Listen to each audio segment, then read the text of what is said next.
So our objective today would be then to let me make sure I get to black.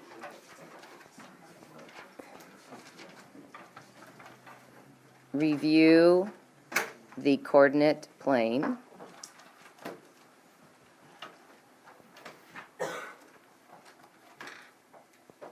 and graphing ordered pairs on the coordinate plane.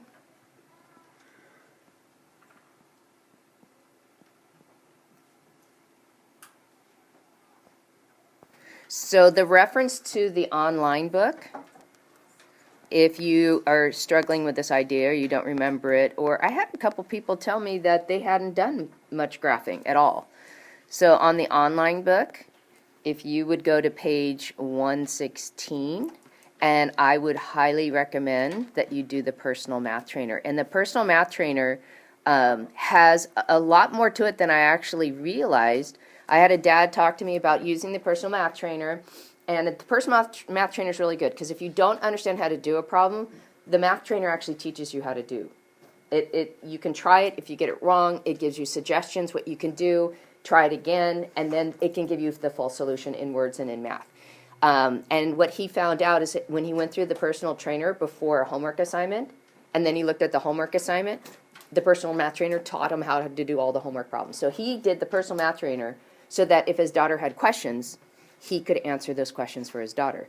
And he didn't realize he now knew how to do all the homework problems. So it's a really good tool to keep using. So that would be one place that you could go for some reference. The other place would be in our green book, our green algebra book. Is in chapter 7. They do a real brief review. So let me do a different color here. The green algebra book.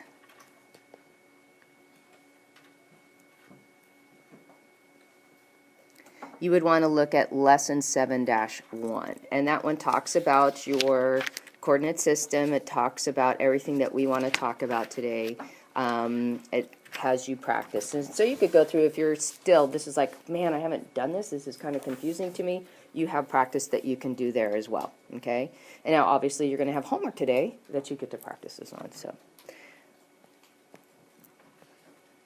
So what we're going to do is draw a picture of a coordinate system, and I'd like you guys to do the best you can. I can come up with graph paper. You can't right now, but just do the best you can with it and copy what I have. So let's first talk about, actually let's go back here and let's just give you a definition. Let's go back and we'll talk about the definition of what is a coordinate plane. So yeah, let's talk about vocab and then we'll go and we'll draw it all out. So a coordinate plane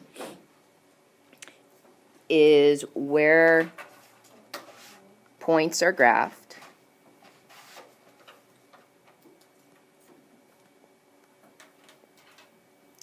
Does anyone know what makes up the coordinate plane? Allison.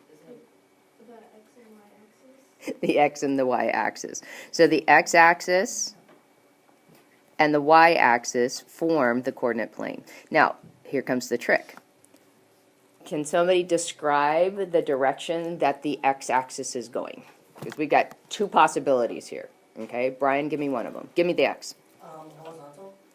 It is also known as the horizontal axis. So it's running across, and that's how I always associate the x with it. Now, I'm going to give you, some people call it something slightly different, whatever's associated with the x-axis. You might hear the term, and this is a little bit more old-fashioned, but you know how Common Core sometimes is bringing in old-fashioned words, is called the abscissa. Okay, so anything that's associated with the x-axis, so like the x-coordinate would be called an abscissa. Okay, and Patrick, since you got denied to answer last time, tell me about the y-axis. It's vertical. It's the vertical. And anything associated with the y-axis also has another name called an ordinate. Now, I just throw this vocabulary out at you because I never know what you're going to see when it comes to now the S-back. So I want you to be familiar with those terms so when they show up, you don't freak out. So here's how I would keep the two straight, abscissa and ordinate, alphabetical. A goes with X, O goes with Y. Okay, go with the alphabetical order, all right? All right, let's see what else. All right, so we have these two axes, and they form sections. Do you know what the sections are called that they form? Lucas? Quadrants. They form quadrants, okay? So quadrants, and we'll get into more detail in them in just a second. Quadrants are the four sections the axes create. Oops, sorry. It's not axis. Plural of axis is axes with an E. So when we graph, our points either end up on an axis or they end up in one of the four quadrants. Okay? All right, so, the axes cross at a particular point. What's the name of the point that the axes cross at? Justin? Perpendicular? No. That describes the relationship of the axes. They are perpendicular. They do meet at right angles. Okay. Unfortunately, with what we're doing, we don't care about that right now, but very good. That's at least something related. But let's go back to my question. That point of intersection, so where the two lines are crossing, do you remember what that is, Serena? Zero? No, that's not its name. That has to do with its coordinates. Oh. Okay, I'll give you a hint. The beginning of life is called the origin. So that's the same thing. So it's the beginning of our graph starts at the origin. So the origin is where the axes intersect. So there's only one point of intersection for the axes. And because it's at that dead center, and that's where the number lines, it's the middle of all the number lines, its coordinates are 0, 0. All right, and then coordinates.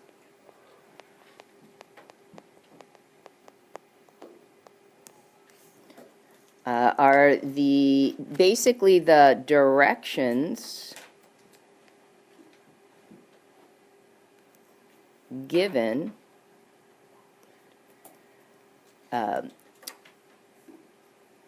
to find a point, or to, to locate.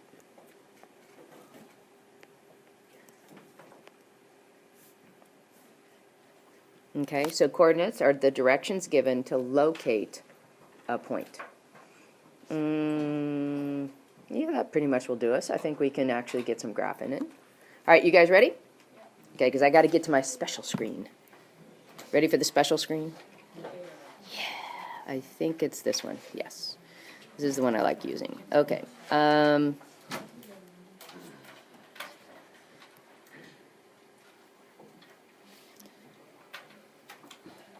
So I'm going to tell you, because we're going to be doing a lot of graphing in this chapter, that what you're about to witness is what I expect to see every time you draw a graph. Okay? Number one, these are lines. So to show me they're lines, you label them with an arrow cast. Okay? 2, you need to tell me which one's the x-axis, which one's the y-axis. Now, it is customary, aka normal, to put the x-axis measurement or the label on the right and the y, come on, Bubba, at the top. Okay, that's customary. Now, even though you will be graphing on graph paper, I do have some generously donated by a parent, or you can create your own online, or you can buy some yourself. We're going to be needing a lot of it, so you're going to want to probably have it on hand, plus it's fun to play with. But don't tell your parents because it's expensive. You are going to need to actually mark tick marks. And the reason why we use graph paper so that the tick marks are all evenly spread out. I gave the kids in Math 8 a video to watch from Virtual Nerd, and it was dealing with a geometry concept. And it was interesting that it was dealing with the idea of a translation where you're taking a shape, and just sliding it to a new position. But because her intervals were not equal, when she did the slide, the new shape she came up with looked significantly different from the original shape. And that should not be when you're just taking something and shifting its location. So when your intervals are not accurate, that's when you come into something that doesn't look right. So we need to work on that. Now you'll see traditionally in textbooks, for some reason they like to go 10 right, 10 left, 10 up, 10 down. I tend to just use the numbers that are the most important. I tend to shorten, if all of my points are, let's say, in the first quadrant, I tend to shorten the left and the down parts of my axes. So I kind of morph my graph when I'm doing what I need to do to highlight the key area.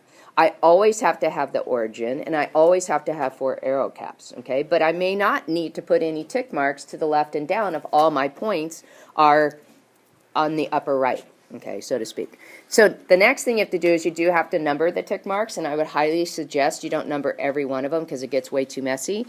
And again, customarily, you do the evens, because it's just a little bit more pleasing to the eye to skip 2, skip 2, skip 2, skip 2. If you're not, if you go by odds, you're skipping 1, then you're skipping 2, it kind of is a little off-putting to the eyes. So notice that when I go right on the number line on the x-axis, I'm going in a positive direction. When I go up on the y-axis, I'm again going in a positive direction. When I go to the left on the x-axis, I go the negative direction. And everything is starting from the origin, so the origin is your 0 point. And when I go down on the y-axis, it's also negative. Oops, didn't show it very well. Okay, so let's label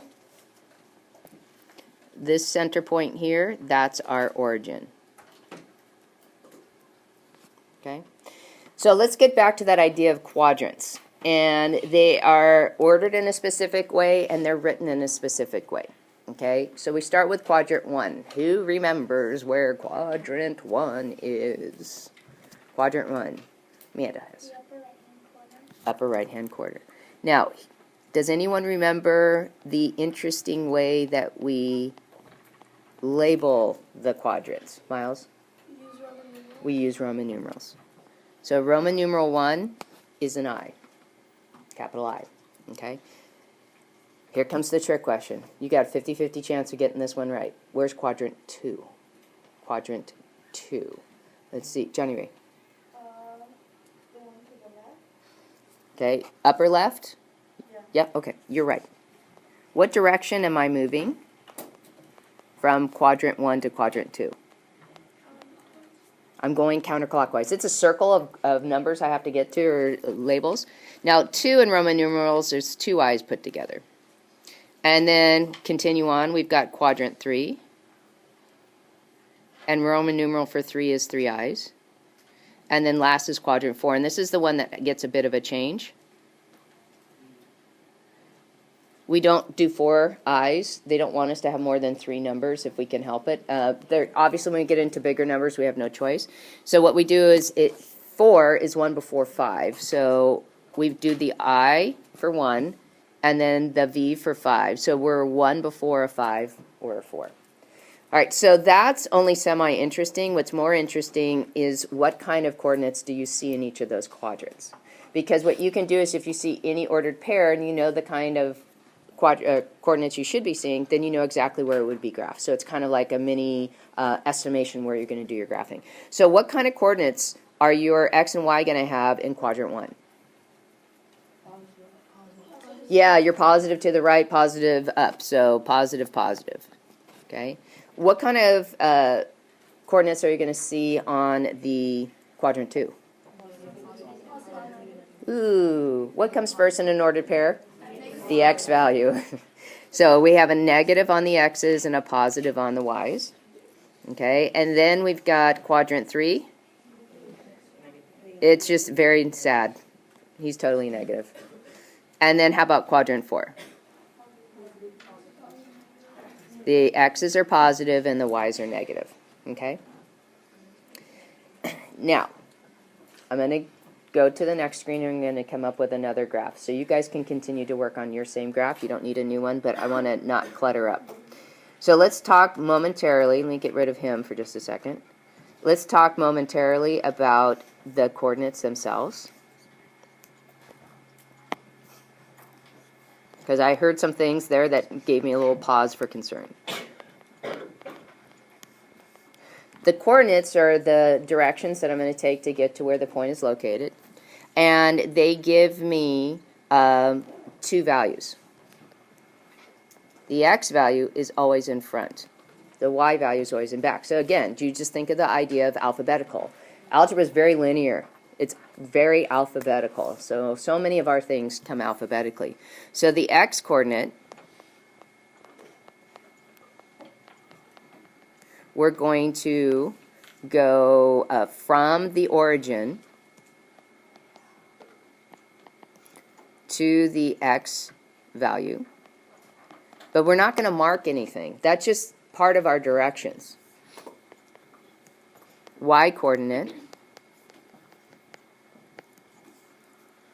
we're going to go from the x value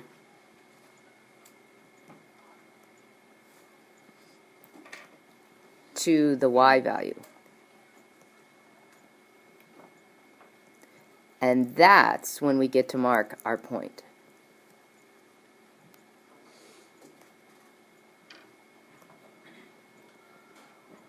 Okay? So we get 1 point and we have to go both directions. By the way, in real life, where do you see ordered pairs? Yeah, when you're trying to find the direction of or location of a city or a state or a country or whatever, you use latitude and longitude. It's just basically an x coordinate and y coordinate. It's just giving you a roadmap how to find it. Okay? So let's go ahead and I'm going to declutter my picture. You guys don't have to worry about decluttering. We'll keep the origin there. Yeah, time to do a little spring cleaning early, right? Okay. And let's say that you were asked to graph the point 3, -2. So I'm going to, and I know many of you already know this, that's fine. But again, I'm just going to demonstrate how to do this. So I start at the origin, I go to 3 on the x-axis. And from the x value, 3, I'm going to go to -2 on the y-axis. And that's where I mark my point, okay? And that's all it is. And if you notice, this relates back to geometry. What concept is that showing you right there? What if I asked you, how far is the point from the origin? What am I asking you to use? Oh, yeah, geometry is very vague. Y'all don't remember? No, mathematically? You don't remember Pythagorean Theorem? Oh, yeah, Pythagorean Theorem. That's Pythagorean Theorem in action. Somebody said, well, how far is that point from the origin? We couldn't actually calculate it. It's most likely going to be, it could, yeah, in this case, it will be an irrational number. So we couldn't make an accurate drawing of it. But we could calculate it mathematically using the Pythagorean Theorem. Or using the distance formula, okay, which we'll talk about later, okay? So let me erase that piece. Okay, and then let's try another one. Let's try, how about -5, -2. So already you should be able to predict what quadrant that's in. What quadrant should that be in? Should be in 3 because we have the double negatives. So we start at the origin, we go to -5 on the x-axis, we go down to where -2 is on the y-axis, and that's where we get to mark our point. Okay? Now, do you need to draw those lines that I'm drawing? No, I'm just illustrating the the -5 and the -2, I'm illustrating, the 3 and the -2. All right, everybody good with that? Okay, good. That's about the extent of what we were going to talk about today.